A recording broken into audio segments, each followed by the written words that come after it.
Alhamdulillahirabbil alamin. Wassalatu wassalamu ala asyrafil anbiya'i wal mursalin. Nabiyyina Muhammad wa ala alihi wa ashabihi wa man tabi'ahum bi ihsanin ila yaumiddin. Amma ba'd. Kemarin kita bahas hadis ke-45.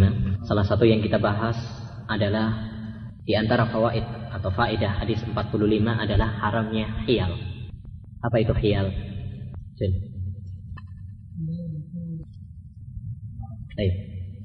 Berbuat yang tujuannya adalah haram tetapi dengan perbuatan yang secara zahirnya adalah boleh. Haramnya khiyal dari hadis ini diambil dari mana?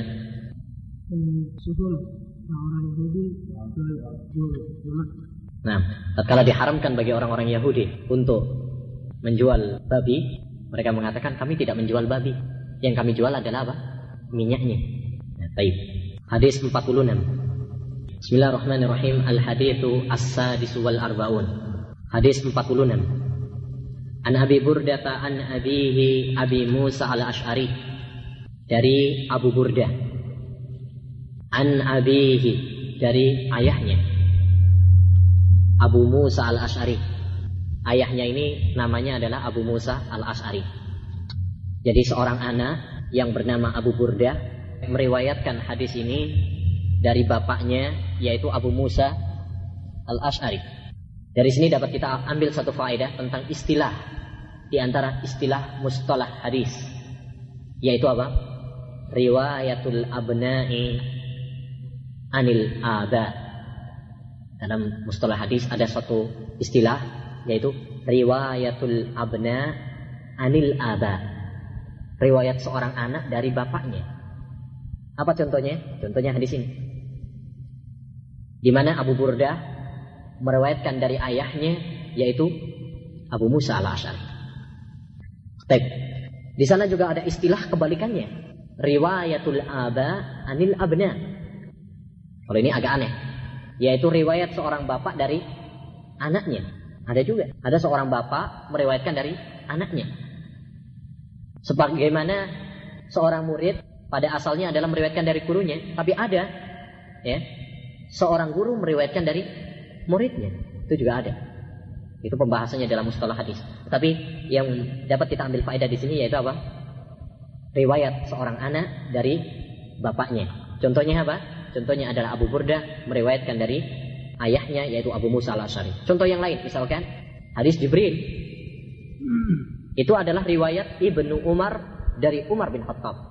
Abdullah bin Umar, ya, seorang anak meriwayatkan dari Umar bin Khattab. Siapa? Bapaknya. Umar bin Khattab bapaknya Abdullah bin Umar. Dari sini contoh lainnya yaitu seorang anak meriwayatkan dari bapaknya. Baik, an Abi Burdah an Abi, dari ayahnya Abu Musa al-Asy'ari, seorang sahabat yang mulia, Abu Musa al-Asy'ari, dan beliau termasuk sahabat ya yang memiliki banyak keutamaan. Di antaranya ya, beliau suaranya bagus dalam membaca Al-Quran. Dan di antaranya juga beliau adalah seorang yang memiliki ilmu. Oleh karena itu Nabi SAW mengirimnya ke Yaman bersama sahabat yang lain yang mungkin lebih masyhur, yaitu siapa? Mu'adz ibnu Jabal. Mu'adz ibnu Jabal juga dikirim oleh Nabi SAW ke Yaman. Baik, Abu Musa dikirim oleh Nabi SAW ke Yaman. Di sini dapat kita ambil faedah. Pertama, disyariatkannya mengutus para dai ke tempat-tempat yang membutuhkan dakwah. Sebagaimana Nabi SAW mengutus sebagian sahabatnya untuk berdakwah. Oleh karena itu kalau misalkan seorang ustadz mengirim sebagian santrinya misalkan ke daerah fulan, daerah tertentu untuk dakwah, maka ini ada apa? Asalnya, ada dalilnya. Yaitu hadis Nabi SAW, di antaranya adalah hadis ini. Dan banyak hadis-hadis yang lain ya. Nabi SAW mengutus Mu'adz bin Jabal, Nabi SAW mengutus Ali bin Abi Thalib, Nabi Muhammad SAW mengutus para sahabat yang lain untuk berdakwah. Karena memang dakwah ilallah merupakan amalan ibadah yang sangat utama ya. Kata Allah Subhanahu wa taala, "Wa man ahsanu qawlan mimman da'a ila Allah wa amila salihah wa qala innani minal muslimin." Ya, adakah perkataan yang lebih bagus daripada seorang yang berdakwah kepada Allah Subhanahu wa taala Ya, dan dia mengatakan, saya adalah termasuk orang-orang yang muslim, berserah diri kepada Allah Subhanahu wa taala. Baik. Dan dari sini juga dapat kita ketahui tentang keutamaannya Abu Musa al-Asy'ari, karena beliau diutus dalam berdakwah dan tidak ragu lagi bahwasanya seorang yang diutus oleh Nabi sallallahu alaihi wasallam untuk berdakwah berarti adalah orang pilihan, tidak sembarangan. Karena dakwah membutuhkan ilmu, karena dakwah membutuhkan akhlak. Ya, tidak semua orang boleh berdakwah. Ada beberapa persyaratannya dan perbekalannya yang harus dimiliki seorang yang akan terjun ke dalam kancah dakwah, medan dakwah. Ya. Tatkala Abu Musa al-Asy'ari diutus oleh Nabi sallallahu alaihi wasallam pergi ke Yaman untuk berdakwah, ini merupakan keistimewaan bagi beliau. Ya, dahulu dikatakan termasuk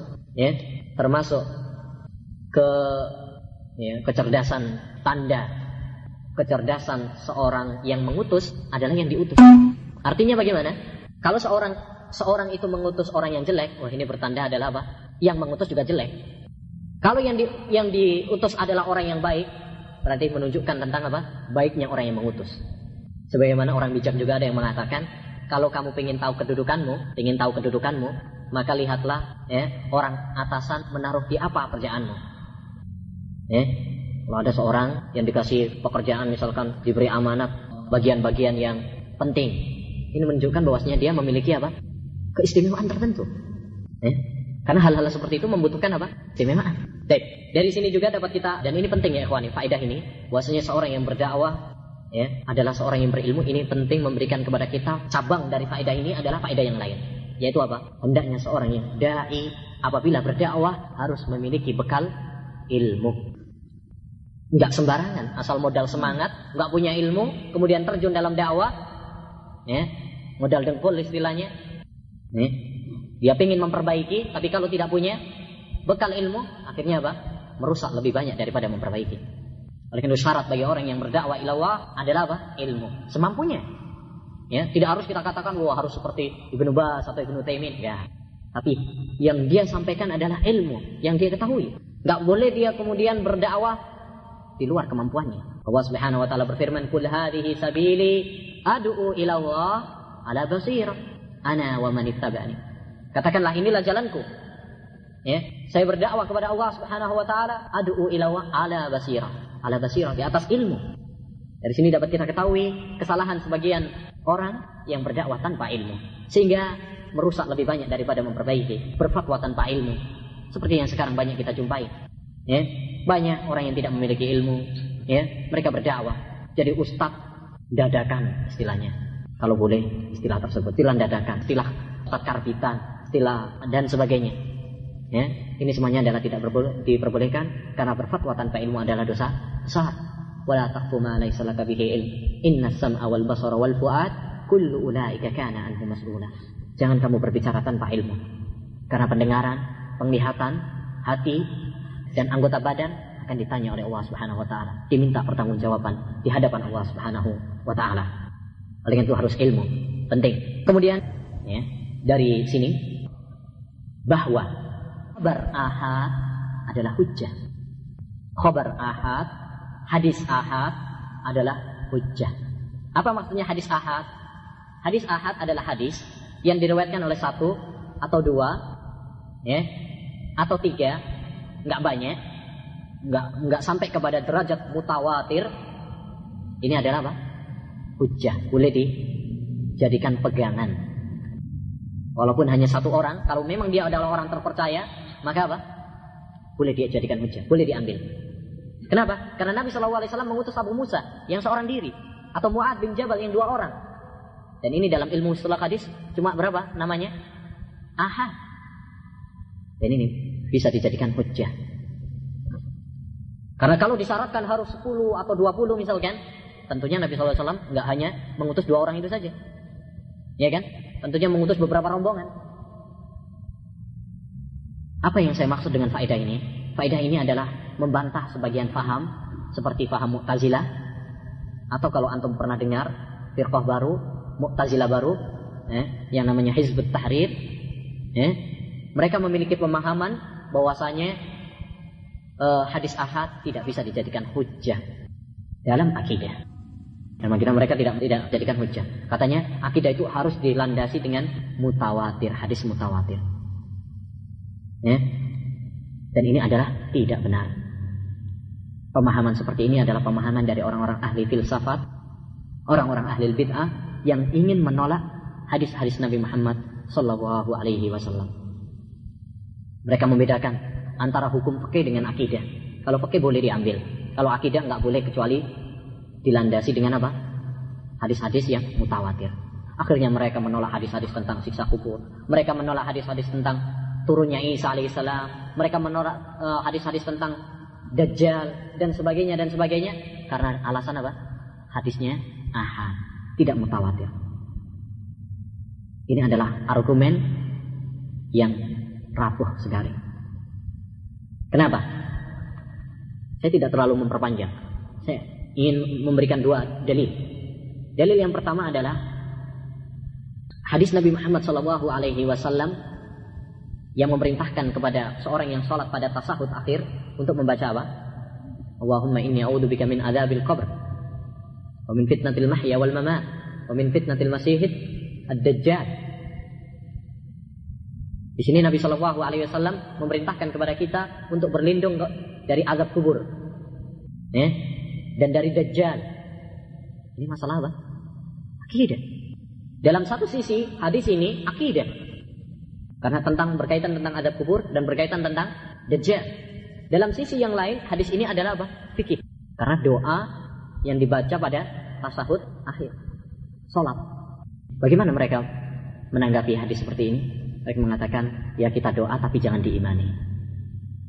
Doa saja, berlindung dari azab kubur, berlindung dari Dajjal, tapi jangan diimani. Filsafat yang membingungkan kan? Bagaimana kita berdoa berlindung kepada Allah Subhanahu wa taala, ya Allah lindungilah saya dari azab kubur, tapi kamu jangan apa? Beriman dengan azab kubur. Enggak masuk akal kan? Baik. Oleh karena itu mereka kebingungan menghadapi hadis ini. Lebih kebingungan lagi persis dengan hadis ini. Ada seorang tokoh dari mereka pernah datang ke Jepang, berceramah, membahas bahwasanya dalam akidah tidak boleh dengan hadis ahad, harus mutawatir. Ada seorang pemuda cerdas, memprotes sedikit. Wahai Ustaz, kamu mengatakan bahwasanya akidah itu harus mutawatir, ya kan? Tidak boleh dengan ahad. Kalau begitu, berarti apa? Kami nggak bisa menerima ceramah Bapak, karena Bapak cuma satu. Berarti pergi, panggil teman-teman sampean 10-20, baru kita akan apa? Menerima. Jadi orang-orang yang berceramah tentang akidah itu harus ahad, ucapan kamu itu sendiri adalah akidah, ya kan? Ucapan kamu mengatakan seperti itu adalah akidah yang harus dibangun di atas apa? Mutawatir. Berarti nggak boleh kalau ceramah harus bareng banyak orang gitu dong. Dan ini tidak ada seorang akal pun mengatakan. Baik, ini banyak kanan dan ke kiri, tapi insya Allah ada faedahnya. Baik, selanjutnya, anna Nabi SAW ba'asahu ilal Yaman. Nabi SAW mengutusnya ke Yaman. Fasa'alahu an ashribatin tusna'u biha. Maka Abu Musa al-Asy'ari bertanya kepada Nabi SAW, ya, tentang minuman-minuman yang dibuat di sana. Di mana? Di Yaman. Ya. Dari sini pun dapat kita ambil beberapa faedah. Pertama, semangatnya para sahabat Nabi SAW untuk mengetahui hukum-hukum syariat, untuk mengetahui hukum-hukum Islam, sehingga mereka bersemangat dalam bertanya kepada Nabi SAW. Karena memang bertanya adalah salah satu pintu mendapatkan ilmu. Ibnu Abbas pernah ditanya, wah Ibnu Abbas, apa sih rahasianya? Kamu kok bisa pintar kayak gini? Apa jawabannya Ibnu Abbas? Qalbun aqul wa lisanun sa'ul wa badanun ghairu malul. Apa artinya ini? Qalbun aqul wa lisanun sa'ul wa badanun ghairu malul. Ya, yaitu apa? Kecerdasan, rahasianya. Otak yang encer. Kemudian lidah yang banyak bertanya. Jangan malu-malu untuk bertanya tentang agama. Kata Qatadah atau Mujahid dalam riwayat Bukhari, la yatlubul ilma mustahyin wala mustaqbir. Enggak mendapatkan ilmu orang yang malu atau sombong. Kalau malu, mau ikut pengajian, malu. Gimana mau mendapatkan ilmu? Yang kedua adalah sombong. Masa saya mau duduk sama itu anak-anak kecil gitu? Atau saya masa duduk sama orang-orang kere? Atau kere? Fakir, miskin. Karena biasanya ikut pengajian kan apa? Kere kan? Itu. Sombong, nggak mau hadir. Dia nggak dapat ilmu. Baik. Wabadanun ghairu malul, badan yang tidak mengenal capek. Semangat maksudnya. Baik.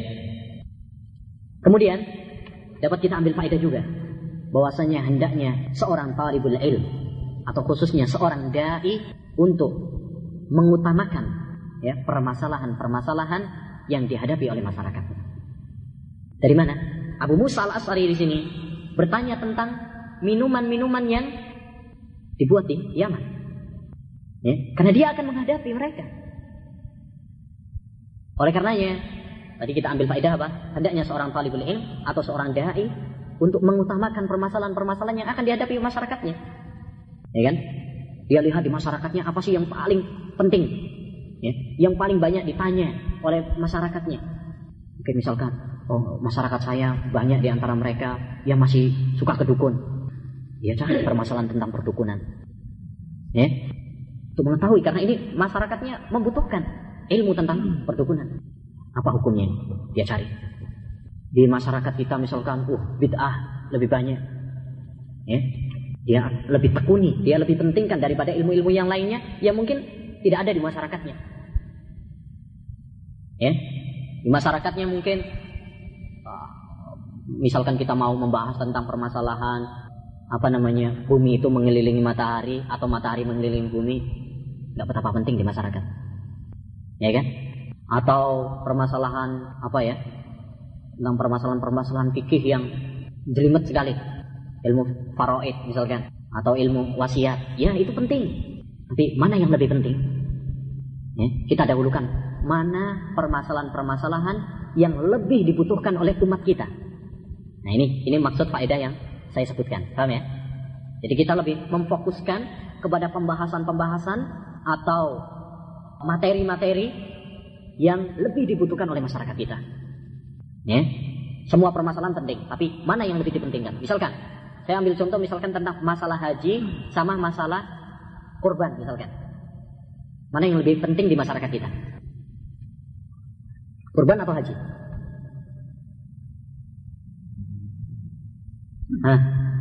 Secara umum kita berbicara secara umum. Mana yang lebih penting? Yang lebih penting adalah kurban. Kok bisa? Ya, kalau kurban nggak perlu 30 juta orang banyak yang kurban, betul apa enggak? Tapi kalau haji, satu desa belum tentu satu orang berangkat, ya kan? Jadi lebih dibutuhkan. Berarti saya harus lebih memfokuskan tentang masalah kurban dong daripada masalah haji.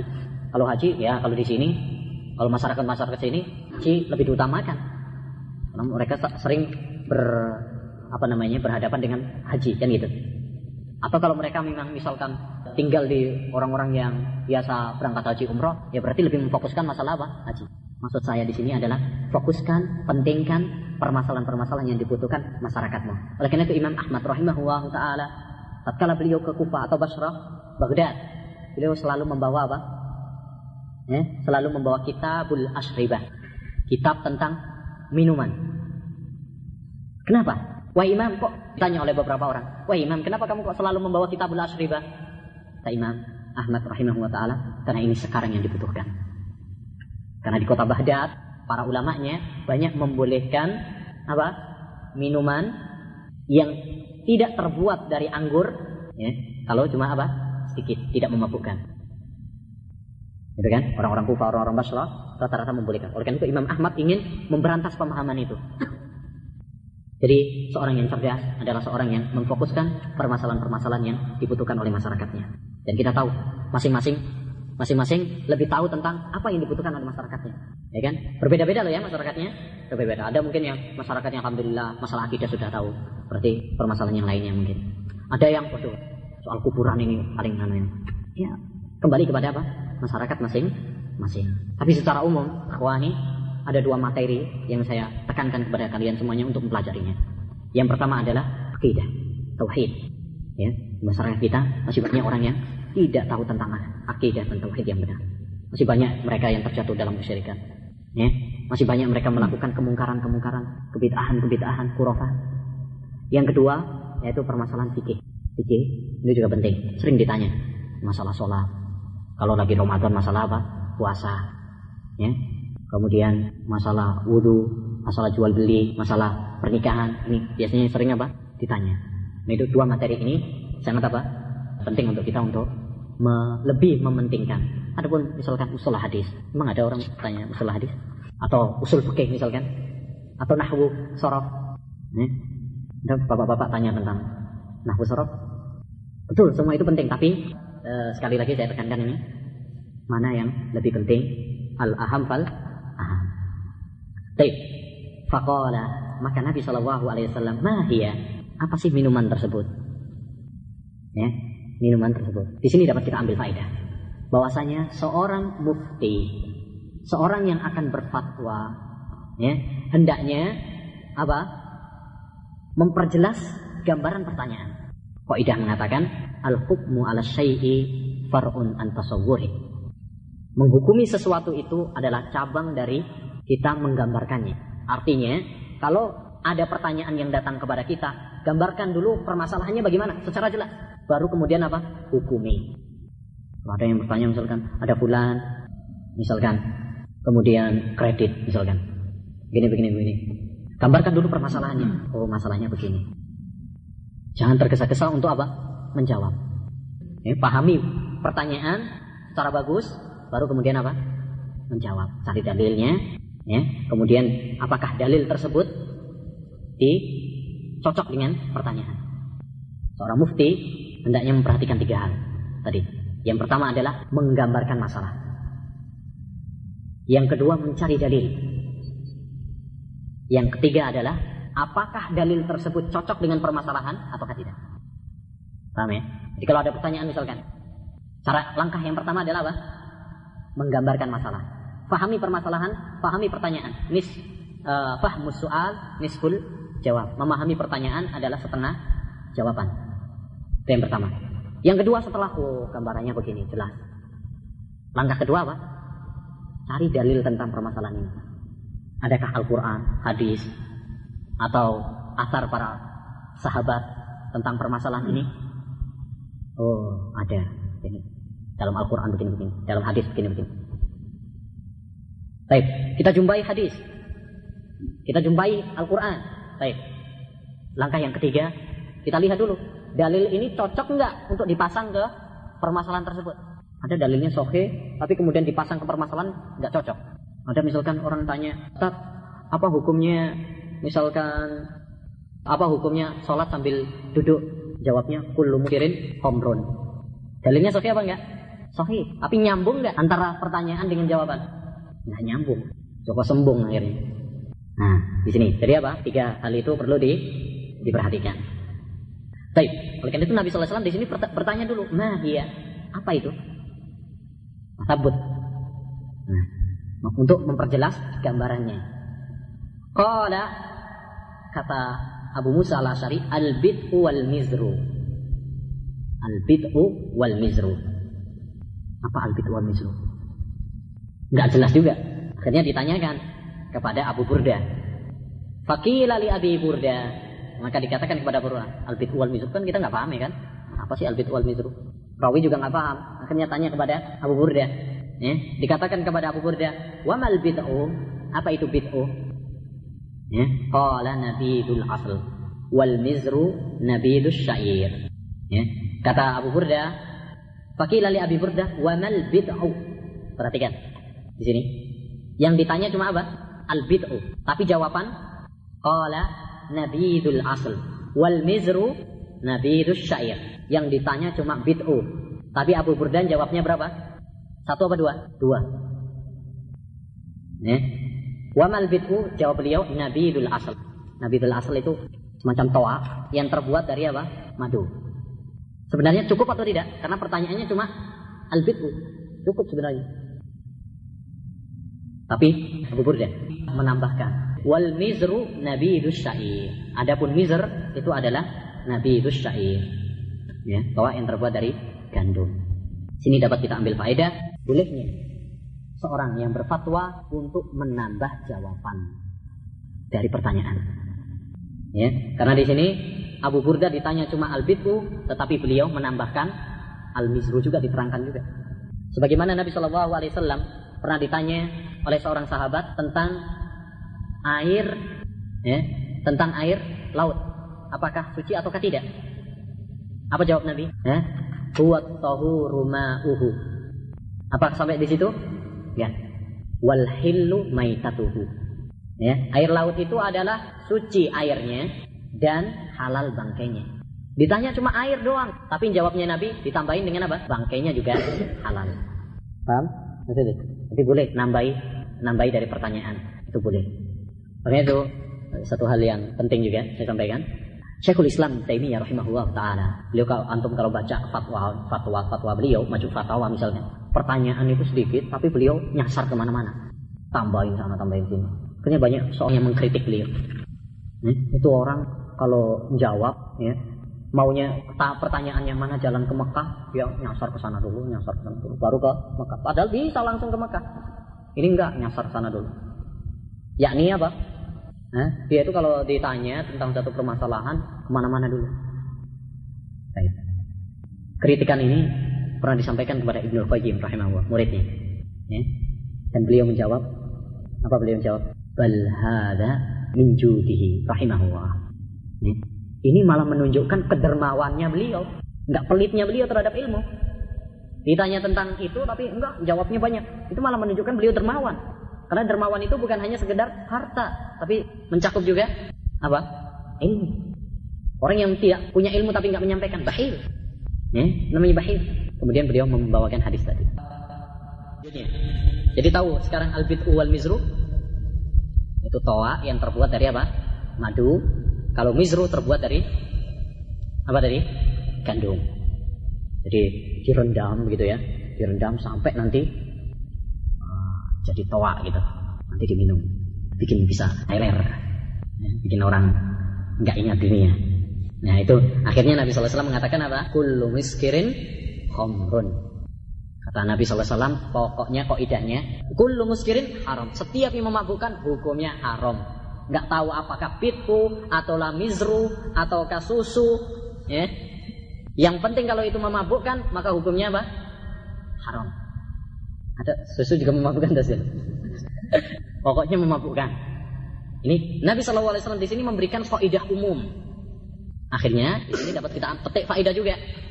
Hendaknya seorang mufti memberikan kaidah secara umum. Enggak apa-apa, ya. Kalau dia enggak tahu tentang bid'u mizru secara kan Nabi SAW mungkin enggak ngerti ya kan. Oleh karena itu beliau bertanya, apa tak asribahnya tadi? Mungkin enggak ngerti. Akhirnya beliau jawab secara umum saja, kaidah umum. Pakai ini kaidah. Setiap yang memabukkan hukumnya haram. Akhirnya kita juga pakai kaidah ini. Sekarang kayak narkoba, pil-pil ini emang ada pada zaman Nabi? Enggak ada kan? Tapi kita punya kaidah. Kullu muskirin haram. Setiap yang memabukkan hukumnya haram. Entah narkoba, entah whisky, entah apa lagi? Sabu-sabu dan seterusnya. Saya baru tadi pagi dapat cerita bahwasanya ada orang-orang kita yang sukanya teler-teler itu juga. Ya, kalau lagi sudah datang setannya, sampai-sampai makan apa tuh Pak? Minum apa? Bukan bodre, bukan bensin. Tahu autan? Obat nyamuk, yang bikin nyamuk aja mati, itu dimakan. Kalau sudah datang setan, akhirnya ya kayak nyamuk, mati juga. La haula wala quwata illa billah. Ini orang kalau sudah otaknya ada ya itu seperti itu, ya seperti itu. Makanya antum tahu orang yang suka narkoba itu biasanya kalau sudah kesetanan, ya, ini pada ngisap darahnya, ya kan? Kadang kalau salah juga, ya bensin pun masuk, ada spiritus, ada ya nggak tahu lah. Ya. Baik. Dari sini hadis ini, ikhwani rahimahni wa rahimakumullah taala, menunjukkan kepada kita tentang kesempurnaan syariat Islam. Dan materi hadis ini adalah tentang apa? Khamr, haramnya khamr. Setiap yang memabukkan hukumnya adalah khamr, dan khamr adalah hukumnya haram. Ya. Kalau kita mengetahui tentang haramnya khamr, dan kita akan mengetahui tentang bagaimana Islam menjaga akal. Karena akal ini mulia, dimuliakan oleh Allah Subhanahu wa taala. Ya. Tidak boleh dirusak. Orang yang biasa minum-minum seperti itu berarti merusak akalnya. Ya, Allah Subhanahu wa taala memberikan akal ini untuk membedakan manusia dengan binatang. Lah kalau dirusak akalnya, ya enggak ada bedanya nanti. Akhirnya ya seperti itu, enggak ada bedanya. Lihat orang-orang yang mabuk, enggak ada bedanya. Baik, ikhwani rahimani wa rahimakumullah, berhubung kita membahas tentang khamr, maka ada pembahasan yang secara sekilas mengenai tentang khamr. Yang pertama adalah khamr. Apa itu khamr? Khamr kemarin sudah kita sedikit singgung, diambil dari kata apa? Kha mim ra. Dan kata ini kha mim ra berputar kepada makna taghtiyah, menutup. Oleh karena itu kerudung wanita disebut sebagai apa? Khimar. Kerudung dalam bahasa Arab disebut khimar. Ya, khimar. Itu kenapa? Karena dia menutup, ya, menutup kepalanya. Khimar. Bukan pakai hak loh ya, pakai kha. Baik. Khamr diambil dari ha mim ra yang bermakna menutup, ya, karena dia menutupi akal. Oleh karena itu Umar bin Khattab mengatakan, al-khamru ma khamaral aqla. Khamr adalah setiap yang menutupi akal, kata Umar bin Khattab dalam khutbahnya. Baik, ini definisi khamr. Kita berpindah kepada haramnya khamr. Khamr hukumnya haram dengan kesepakatan kaum muslimin. Semua kaum muslimin sepakat bahwasanya khamr hukumnya haram dalam Islam. Barang siapa yang mengatakan khamr adalah halal, maka dia kafir murtad dari Islam. Karena ini sama seperti apa? Mengingkari sesuatu yang daruri dalam Islam.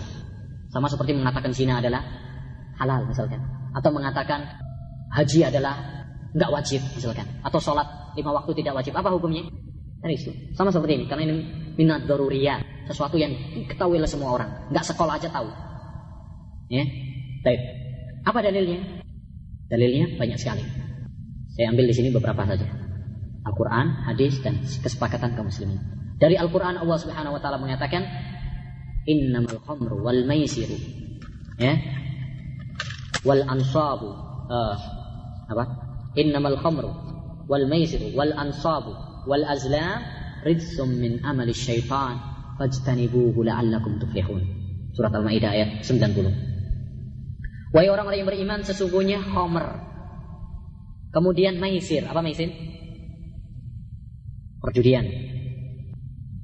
Wal ansab wal azlam, ya, al ansab patung-patung.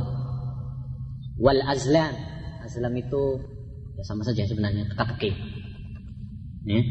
Rijsum min amalis syaitan, itu semuanya adalah kotor.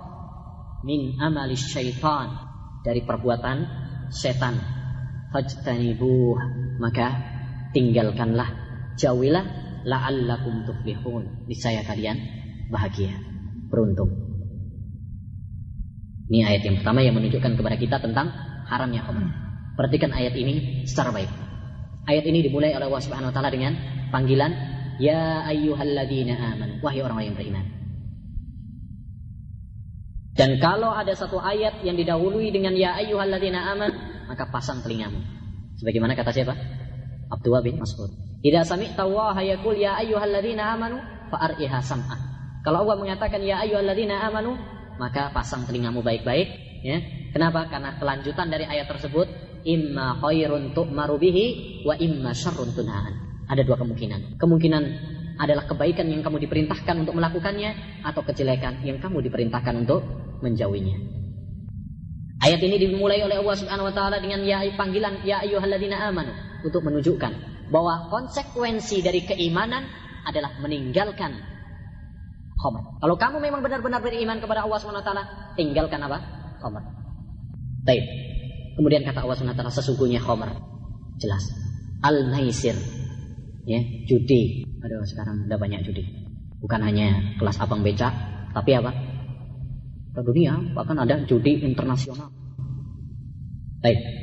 Wal ansab, patung berhala-berhala. Coba bayangkan kepada kita bagaimana khamr disetarakan dengan kesyirikan, berhala-berhala, patung-patung.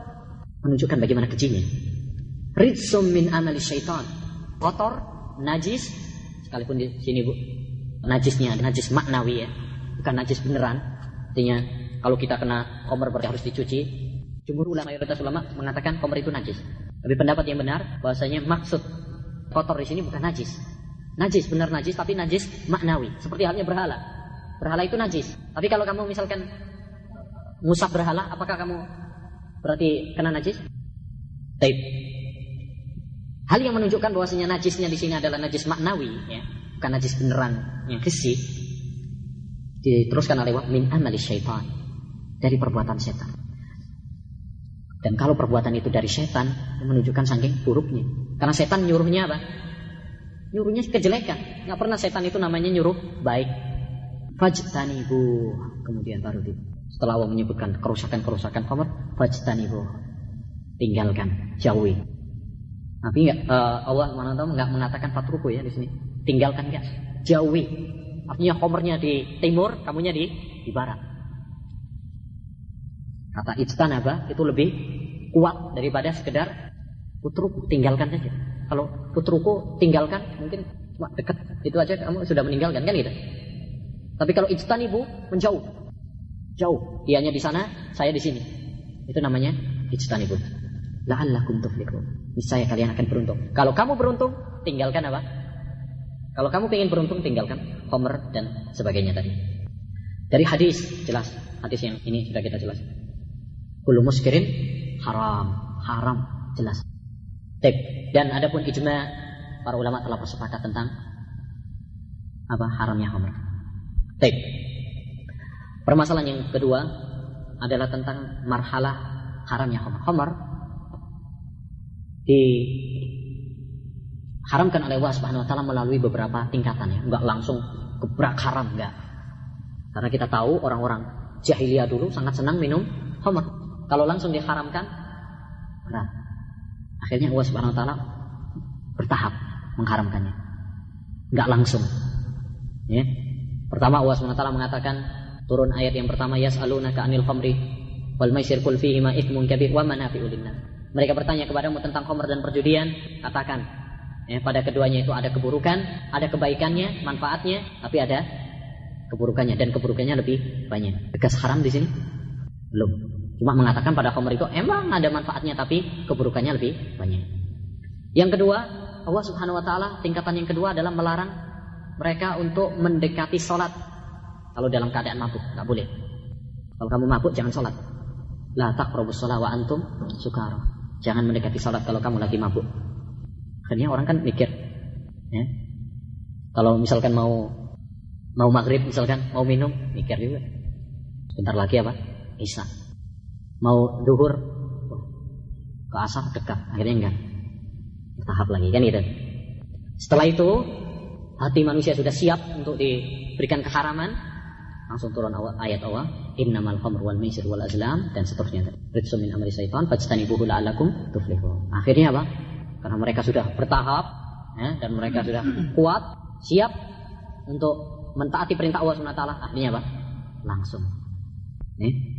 Kata Anas bin Malik dalam suatu riwayat, mereka langsung memecah tong-tong yang berisi arak itu, khamr itu, sampai kemudian mereka menumpahkan ke jalan-jalan, sampai jalan Madinah waktu itu apa?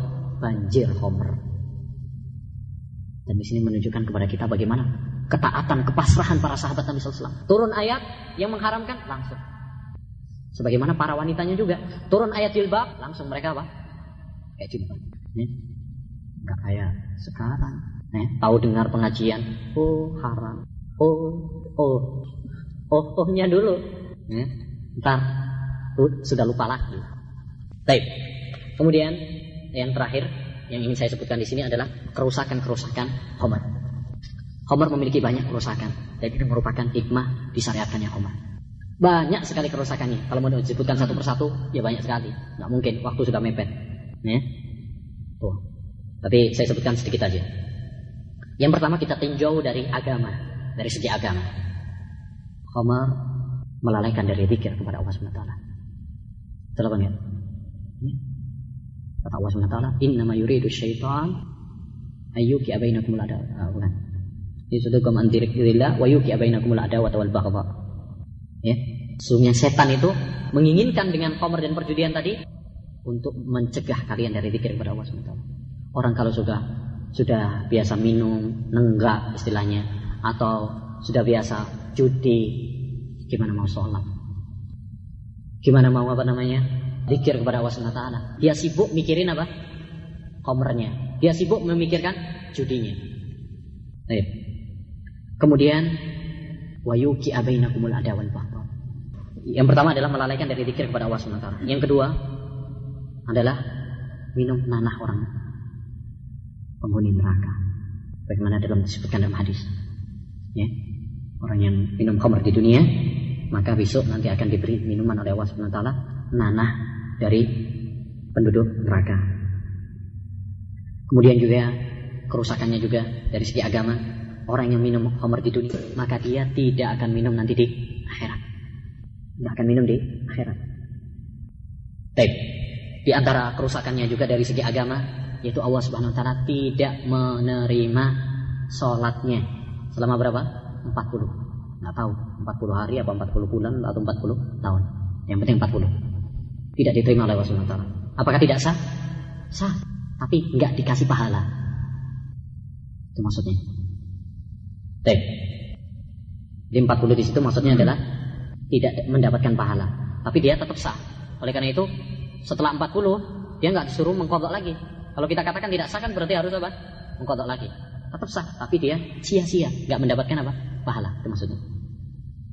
Baik. Yang kedua, kerusakan kedua dari segi kemasyarakatan, sosial. Ini juga jelas.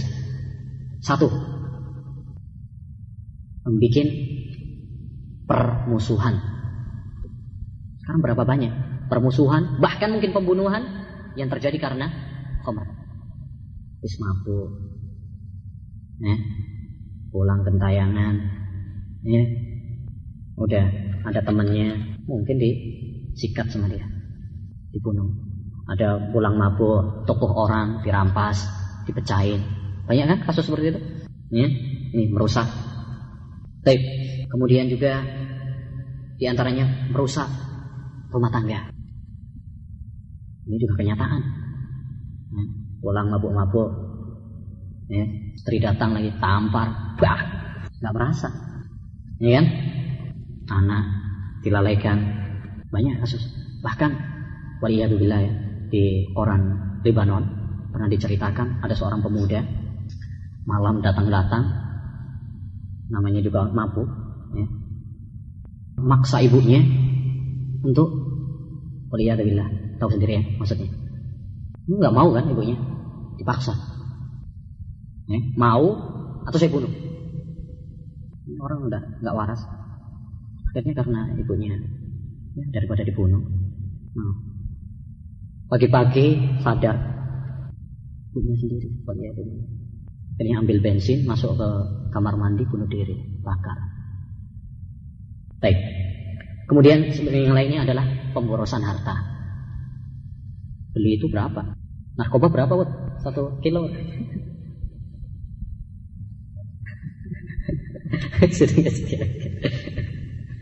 Nah, iya kan?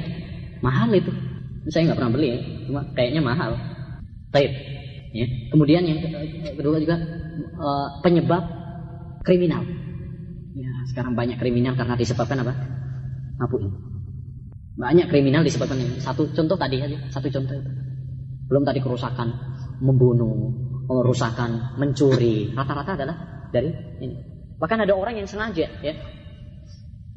Biasanya kan orang kalau mau membunuh mungkin nggak tega gitu kan, ya, ngepil dulu. Atau melakukan ini nggak tega mungkin, ngepil dulu baru biar berani. Ada seperti itu, dijadikan alat. Subhanallah. Kemudian satu juga yaitu kasbul asrar, membongkar rahasia. Itu orang yang ingin membongkar rahasia gitu ya. Bagaimana untuk membocorkan rahasia caranya? Di orang-orang barat atau yang dikasih minum dulu, baru nanti kan nggak tahu diajak ngobrol ini keluar semuanya itu rahasianya. Baik. Yang ketiga dari segi akhlak, kerusakannya dari segi akhlak jelas juga. Hilangnya kesucian, nggak punya malu kalau sudah minum seperti itu. Baik. Dari segi keempat, dari segi perekonomian, nggak usah disebutin. Ya, dari segi perekonomian jelas. Uang untuk beli itu pertama membeli bahannya. Yang kedua adalah membeli kalau dia sakit, obat-obatnya. Kalau dia sakit, masih taruh di rumah sakit. Di rumah sakit kan perlu obat. Berapa itu? Bahkan kebanyakan rumah sakit di Amerika rata-rata karena apa? Pecandu-pecandu khamr. Sampai seorang dokter di antara mereka mengatakan, setengah rumah sakit di Amerika ini obatnya adalah dengan meninggalkan khamr. Dengan meninggalkan khamr atau narkoba atau yang lainnya, pokoknya yang memabukkan itu ya. Kita katakan khamr dengan arti luas gitu. Yang terakhir adalah dari segi kesehatan. Jelas juga. Karena khamr dapat merusak apa? Badan.